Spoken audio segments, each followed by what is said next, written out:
Euskal preso politiko eta islearien senide eta lagunen elkartea da etxera.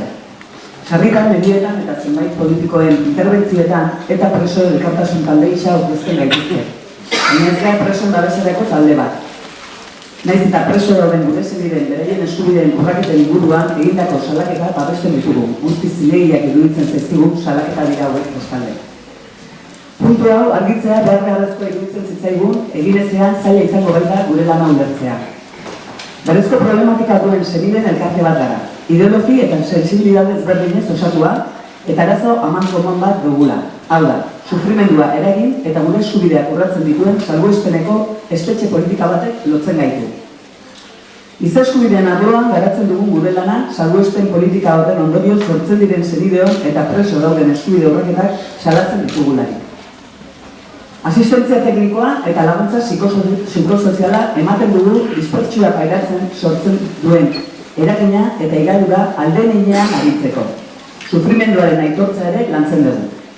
Naiz eta erabaki politikoatan parte ez hartu, Gernikako akordioaren sinatzailea gara.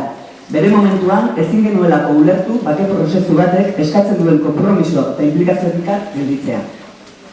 Gatazko horren ondorioak zuzenean pairatzen duten pertsona gara eta gatazka gainditzea denon ardura dela badakigu. Konpromiso hori dela eta foro honetan parte hartu nahi izan dugu, gure lana bertan irudikatzeko beharra ikusten dugulako. Eta gure lanerako erabilgarria izango den ikuspuntu eta perspektibak aurkituko ditugulakoan gaude.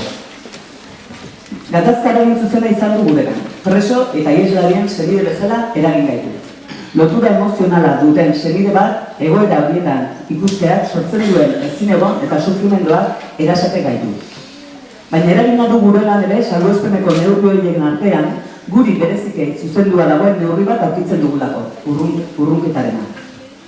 Euskal presoei sistematikoki eta orokorki aplikatua izan den neurri horrek 28 urte beteko ditu hilabete barru.